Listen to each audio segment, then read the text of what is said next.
Speak now, Holy One, through words both ancient and modern. Give them new life and new relevance for our lives as we live them in these days. In your many names we pray. Amen. Well, this is our second water communion Sunday. Hopefully it will become a new tradition for our church. I'll confess I borrowed this day from our Unitarian friends and have practiced it in a number of churches, and in those churches it has become a sacred ritual. Today we gather water brought from far and near. The water will all flow together into our common bowl, mingling and becoming inseparable. It will become our congregation's holy water. The water you bring will be a part of something special.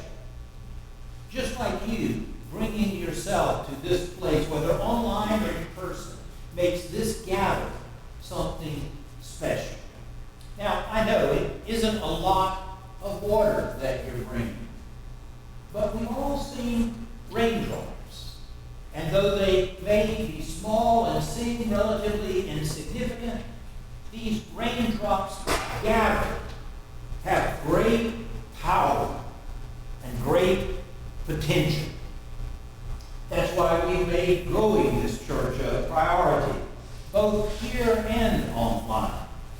Because while we accomplished a great deal of good already, just imagine how much good we can do in the world with all the new drops of water who are gathered together, both in this room and online. Together, we will form a mighty, rushing river of God's progressive Spirit. My prayer is that as the drops of new waters join this place, we become a mighty river, not a stagnant pond. We will be a part of an ever-flowing river of life, the ever-flowing river of life, which the Bible says, as you heard in today's reading, flows from the throne of God. It is a river of mercy and forgiveness, a river of healing and grace. Now, I know that no church, and I suspect no individual person, loves change. But think about it. Change is the difference between stagnation and a flowing, mighty river.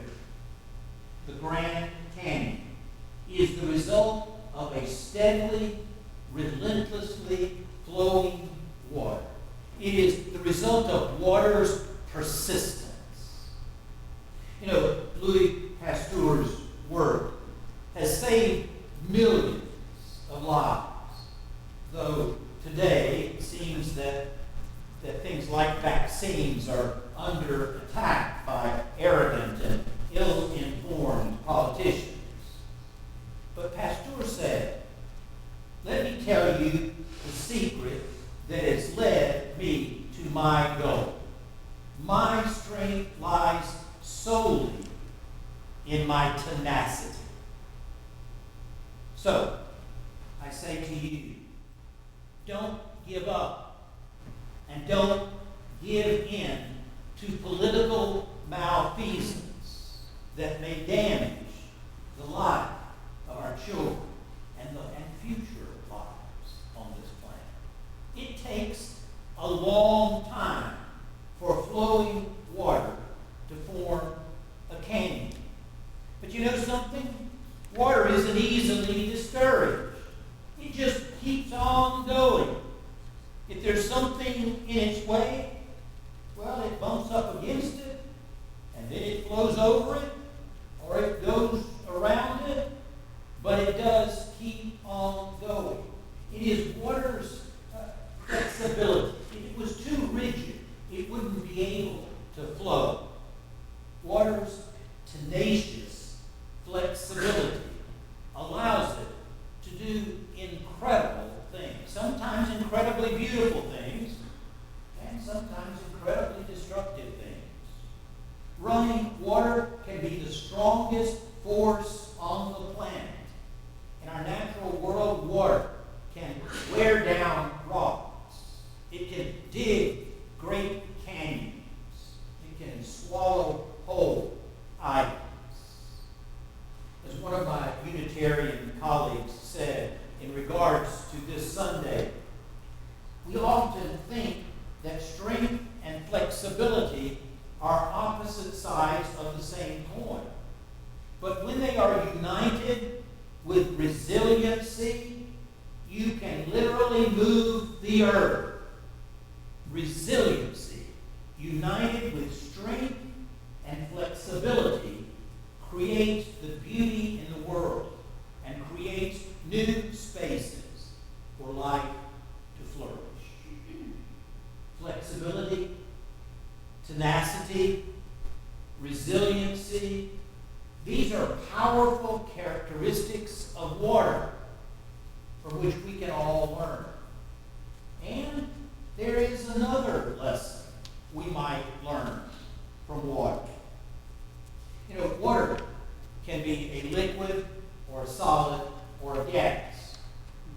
We need water in its liquid form to drink, and in its solid form, ice, we need it to cool the earth, and frankly, to cool our favorite cocktail. But what about water as a gas? Evaporating water is a form of water that we don't think very much about. Oh, here in Florida, we experience water evaporation through humidity, which sometimes makes us feel like we are swimming through the air we breathe. However, making our weather hotter and more muggy isn't the real purpose of evaporation. Rather, it is a critical process for maintaining and sustaining life on Earth. Lakes, rivers, and the seas all evaporate and eventually collect, forming clouds that then rain down, renewing life on Earth. Water molecules rise to the surface of whatever is holding it, and they are warmed until they become vapor. Vapor which rises toward the sun, collecting together in clouds, then returning to Earth to nourish and sustain life. This is a powerful parable. This self-giving cycle is what makes life on Earth possible. And it is why we haven't yet discovered life on other planets. Because there isn't this apparent life self-giving cycle. Self-sacrifice is a parable about how life is sustained and sustainable. Altruism is selfishness in reverse, and it is vital for life. Unfortunately, altruism seems to be the exact opposite of what is being so frequently modeled in society, especially by our leaders. Altruism is increasingly rare. Philanthropists are eclipsed by those determined to accumulate more and more. Now, I suspect it is safe for me to assume that none of you won that $1.8 billion lottery. But you know something? The number of billionaires on Earth has just risen to more than 3,000. Now, if you can't conceptualize what it means to be a billionaire, think about it this way. You could spend $1,000 a day for 2,700 days until you finally went broke. Now, most of us would like to test that theory, but imagine spending that much money. Or imagine, instead of spending that much money, being able to give $100,000 a day away for 30 years. Think of how much good you could do in the world. Think of what kind of world we could help create if we chose to do that. But more importantly, perhaps, think of what kind of people we would become by giving away $100,000 a day for 30 years. I asked AI for a definition of philanthropy, and it said, philanthropy is the love of humanity demonstrated through voluntary action to promote the welfare of others and society.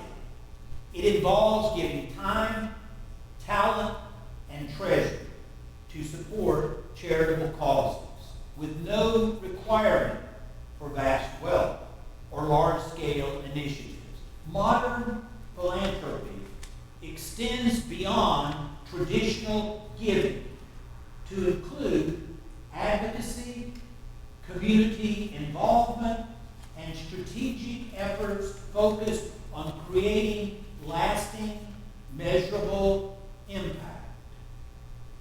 You see, you don't have to win the lottery to be a philanthropist. I hope that will be the goal of all of our lives. We're going to grow up to be philanthropists. In fact, if you think about it, most of us have already won the lottery of life. We have so much for which to be grateful. So much that we didn't do anything to earn, like where we live, or the fact that we are mostly able-bodied and clear-minded. You don't have to be rich to bless others or to make the world a better place. You just have to consider the water molecule. By participating in the life cycle of self-giving, water creates and sustains life. Water is self-giving. It nourishes the earth and allows the trees and plants to grow, and it slakes the thirst of the richest and the poorest.